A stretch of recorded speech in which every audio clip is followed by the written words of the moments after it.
Let's go to more details on the polls that you were talking about, showing President Trump's approval rating taking a hit amid overwhelmingly unpopular immigration and deportation operations. At some point, we need to talk about these so-called detention centers, which they're have another word. You know, they're not detention centers; they're internment camps, and they're building these internment camps all over the United States. And if anybody in the White House is stupid enough to think people are going to allow internment camps in their communities, and that it's not going to cause, you think you can stop people from taking pictures, from visiting. It's just going to make the situation worse. These internment camps will end up being another devastating blow politically to Republicans. And I'm just wondering who's running things in the White House that they would put internment camps or try to put internment camps all over America. Roger Wicker, powerful Republican from Mississippi, already said, we don't want internment camps in our state. We'll see. We're covering a lot of stories of people who are getting stuck inside those. Nobody can find them. People, pregnant mothers not getting the care they need, abuse, and a lot of lawmakers being denied access to be able to see what's happening in there. So this is another piece of this ICE puzzle. It all feeds into this.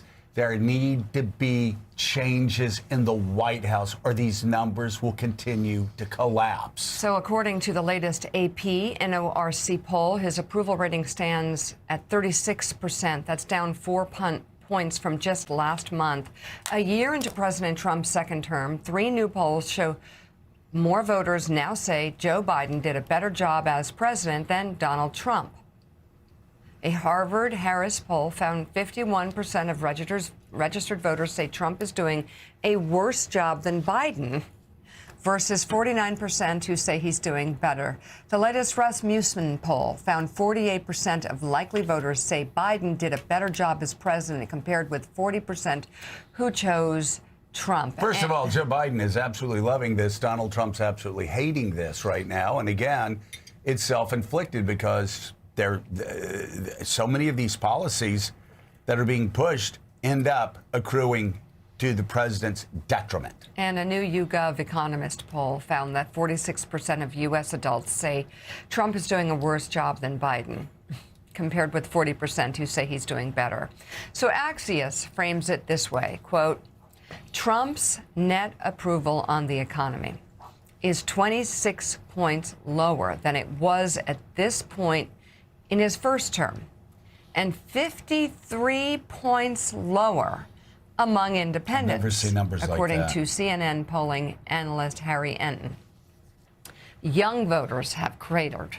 The YouGov Economist poll found Trump at minus 42 net approval among 18 to 29-year-olds, a, get this, 51-point swing from the start of his presidency. Is that a big swing in a short amount of time, or am I missing something? I'm not really good at politics. I just sort of stumbled onto the show this morning because I can't get a gig at the MLB Network to talk about spring training. But yeah, from what I've gathered by listening to podcasts, that's a lot. John Heilman, I've never in 32, 33 years following this very closely on the Hill and all around, I have never seen 50-point swings.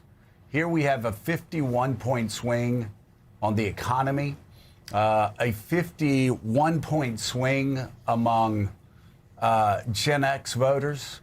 That's in the past year. In the past year. And we could talk a lot about why that's happening.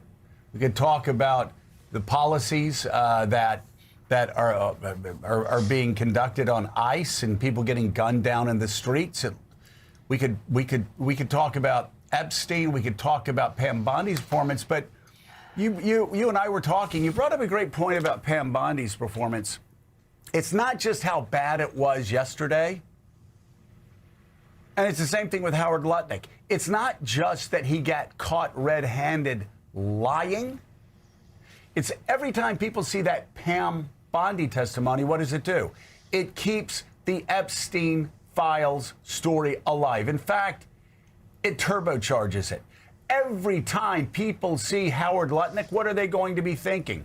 Oh, this is a guy that lied through his teeth about his relationship with Epstein, said he stopped in 2005, actually took his family to Rape Island 6 years later, moved in next door in New York.